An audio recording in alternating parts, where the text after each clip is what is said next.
प्यारे बच्चों, जैसा कि मैं इंटरमीडिएट के लिए पुनः आगे का स्टेंजा नंबर 4 आपके सामने लेके आया हूँ। हम आशा करते हैं कि आपको पिछले स्टेंजा अच्छी तरह से समझ में आ गए होंगे। आज हम इसी आशा के साथ अगले स्टेंजा की ओर देखते हैं। स्टेंजा आपका पुनः दिया जा रहा है, जैसा कि आपको पाठ पहले भी मैंने विगत करा दिया था। A girl with a basket means एक डलिया के साथ एक बालिका। विलियम सी डगलस के द्वारा लिखा हुआ ये पाठ था। इस स्टेंजा में अगले क्रम में हम चलते हैं। The children selling basket were are persons and daughters of these refugee. लेखक कहता है कि ये जो बच्चे थे, ये बच्चे उन शरणार्थियों के बालक और बालिका थे। रिफ्यूजी मीन्स होता है शरणार्थी। ये बच्चे उन शरणार्थियों के बालक और बालिका थे। दे और देयर पेरेंट्स और relatives had gathered in the cities। They means वे और देयर में पेरेंट्स माने उनके माता पिता और रिलेटिव्स माने होता है सगे संबंधी। रिलेटिव्स का तात्पर्य है रिश्तेदार या सगे संबंधी। Had gathered in the cities, ये लोग शहरों में इकट्ठे हो गए थे। सेटिंग अप स्टॉल्स, इन्होंने अपनी छोटी छोटी दुकानें लगा ली थीं। स्टॉल्स माने छोटी छोटी दुकानें। सेटिंग अप माने लगा लेना। मैन्युफैक्चरिंग, हाथों की बनी हुई। सिंपल आर्टिकल्स माने साधारण वस्तुएं। Trying to make a living in markets already, पहले से ही वे बाज़ारों में उन्हें बेचने का प्रयास कर रहे थे। ओवर क्राउडेड माने भीड़ से भरे हुए। जो भीड़ से भरे हुए स्थान थे, बाजार थे, उन स्थानों पर वे पहले से ही बिक्री करने का उन्हें प्रयास करते थे। They lived in clothes and grass set that light, वे उन साधारण वस्त्रों में, क्लॉथ्स माने होता है वस्त्र, लिव्ड माने रहना, वे उन साधारण वस्त्रों में रहते थे। एंड ग्रास सेड, और घास फूस के बने हुए उन घरों में। दैट लाइंड द स्ट्रीट्स, जो गलियों में किनारों पर बने होते थे, उन स्थानों पर वे लोग रहा करते थे। The peasants among these refugee, वे उन किसानों के बच्चे थे। पीसेंट्स माने होता है फार्मर्स। बेटे फार्मर्स मीन्स किसान। एमंग माने उनमें से कुछ किसान थे। दीज रिफ्यूजी, जो शरणार्थी थे। रिफ्यूजी माने होता है शरणार्थी, जो शरणार्थी थे। Had been accustomed to little all theirs, उनकी जो आय का स्रोत था वो बहुत ही कम था। लिव्स फॉर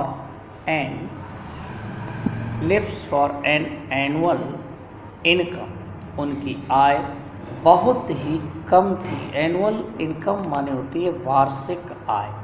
उनकी वार्षिक आय बहुत ही कम थी। ऑफ एन एग्रीकल्चरल फैमिली माने कृषि परिवार से उनकी आय बहुत ही कम थी। डज नॉट एवरेज एक्सीड 1, ये औसत उनके लिए अधिक नहीं था। $100 अ ईयर, एक वर्ष में $100 भी कमाना उनके लिए अधिक नहीं था। द एवरेज अनस्किल्ड, उनका जो औसतन था ये उपयुक्त नहीं था। लेबरर माने मजदूरी करके उनका जो औसतन लेबर जो व्यय था वो पर्याप्त नहीं था। मेक्स 30 cents ए डे और लेस देन $2 ए वीक, एक सप्ताह में वे लगभग $2 ही कमा पाते थे, जो करीब $30 एक वर्ष से कम थे। There is 1 meal a day, meal means होता है भोजन। उनका एक दिन का जो भोजन था, एन ऑनियन, एक प्याज, ए पीस ऑफ ब्रेड, एक रोटी, अ बाउल, एक कटोरे में, बाउल मीन्स होता है कटोरा, एक कटोरा के साथ वे लोग पर्याप्त मात्रा में इस चीज़ का सेवन किया करते थे जो चीज़ उनके लिए पर्याप्त हुआ करती थी। लेखक इसी क्रम में आगे बढ़ता हुआ बता रहा है कि उस स्थान पर उन गरीब लोगों के लिए ये चीज़ें बड़ी ही पर्याप्त मात्रा में दिखाई दे रही थी। लेखक ने वही क्रम आगे बढ़ा दिया, कहने लगा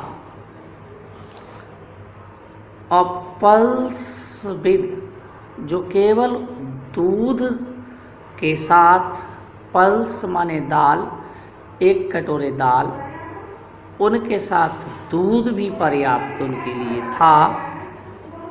परहैप्स, शायद, अ बिट ऑफ गुड चीज़, एक बकरी के दूध का पनीर भी पर्याप्त उस समय नहीं था।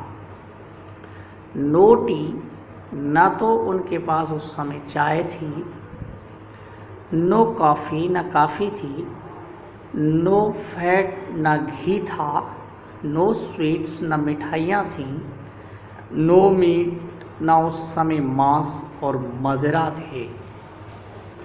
$100 ए ईयर, एक वर्ष में $100 कमाना, इज नॉट $2 ए वीक, उनके लिए $2 से एक सप्ताह में अधिक नहीं था। यट, फिर भी, इवन दैट, किसी भी तरह, small amount is hard to earn by selling basket, डलिया को बिक्री करने से उनका जो छोटी आय का स्रोत हुआ करता था, to the people, to poor, to buy them, जो गरीब लोगों के लिए उसे बेचने पर उनके लिए पर्याप्त होता था। देखिए यहाँ टू का प्रयोग आया हुआ है। ये सिंपल सेंटेंस में जब हम ग्रामर सेंटेंस देंगे तब आपको समझाएंगे कि टू और टू का प्रयोग किस तरह दिया जाता है। That, no doubt, is reason, इसमें कोई भी कारण संदेह से पूर्ण नहीं था। दीज लिटिल चिल्ड्रन, ये छोटे छोटे जो बच्चे थे, लिटिल में छोटे, चिल्ड्रन माने बच्चे, डेस्केंडेड ऑन द लाइक लोकस्टस, वे टिड्डियों की भांति उन पर कूद पड़े। लोकस्टस माने टिड्डियाँ, डेसेंडेड माने होता है कूद जाना, झपट्टा मारना। वे बच्चे उन पर टिड्डियों की भांति कूद पड़े। आई एन अमेरिकन, लेखक कहता है कि मैं एक अमेरिका का नागरिक था। वाज डाउटलेस, निसंदेह, the most promising market they had seen, जो निसंदेह उस बाज़ार में परिपूर्ण रूप से वहाँ दिखाई दे रहा था।